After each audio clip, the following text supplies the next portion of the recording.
Alors on va quitter la réunion maintenant pour un peu plus général sur l'aspect compétition. Oui. Beaucoup te surnomment le métronome car tu collectionnes les podiums, les récompenses lors des courses. Oui. Et tu collectionnes aussi souvent les places d'honneur. Est-ce que pour toi c'est un regret véritable d'échouer au pied de la première place non. Ou est-ce qu'il reste vraiment la joie, le plaisir de la course? Le plaisir de la course avant tout. Mais en fait, bon, j'ai quand même quelques victoires qui sont sympathiques. C'est pas négligeable, oui, clairement. Mais c'est vrai que j'ai pas mon palmarès le plus grand. Des fouilles, TMB, ou ouais, ceux-là, je les sais pas. Mais c'est pas grave, parce que pour moi, je me constitue aussi un palmarès au fil des années. C'est la régularité qui pour moi aussi est importante. Et je suis persuadé que c'est une discipline dans laquelle on peut performer en étant âgé. Je pense que les personnes qui ont 60 ans peuvent très bien prétendre à des podiums sur des épreuves majeures du calendrier.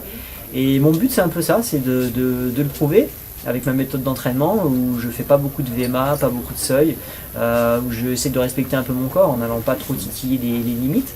Et malgré tout pouvoir performer. Et bon, j'espère que cette recette va me permettre de le faire longtemps. En tout cas, c'est mon but.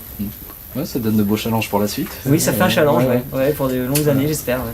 Alors avant de prétendre à des victoires ou des podiums sur des courses aussi prestigieuses, il y a les débuts en trail. Est-ce que tu as quelques conseils à donner à une personne qui voudrait débuter dans cette discipline?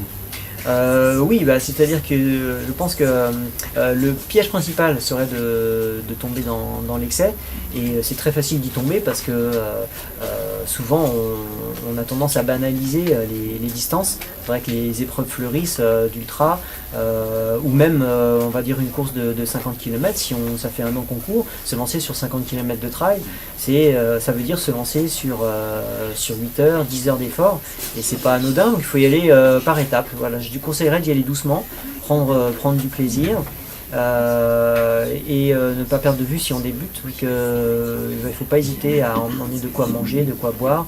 C'est ce qui va aider à avancer en étant toujours en forme, quoi. Ce serait ça mon conseil.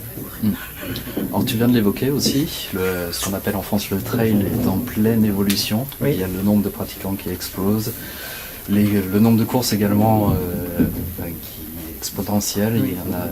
Il y en a tous les week-ends presque, un peu dans toute la France. Ouais. Il y a différentes fédérations qui tentent de se créer et d'organiser plus ou moins la chose. Quelle vision tu as du trail tel qu'il est aujourd'hui et sa possible évolution? C'est vrai que c'est une question qui revient souvent, qui sous-entend souvent qu'il peut y avoir un peu d'inquiétude aussi, on peut le dire clairement. Mais bon, c'est difficile de répondre à cette question. Le trail évolue, c'est sûr. La multiplicité des épreuves, elle apporte une réponse à la multiplicité, à la multiplication des pratiquants. Donc ça, c'est plutôt une bonne chose. Après, je pourrais pas vraiment me prononcer sur est-ce que c'est bien, est-ce que c'est pas bien. Je pense que l'aspect positif actuellement, c'est qu'on a pris conscience que la montagne était dangereuse aussi.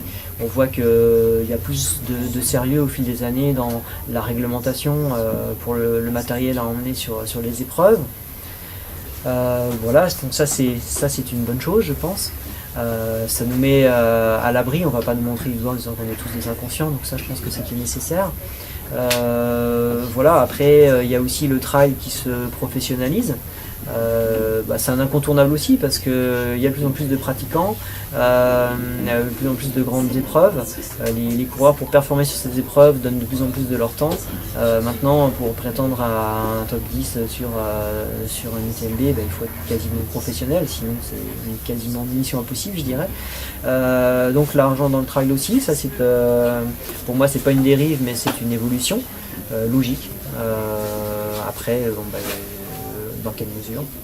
Voilà, je pense qu'on est très très loin de certaines disciplines qui nous font bondir quand on apprend les sommes que gagnent les athlètes.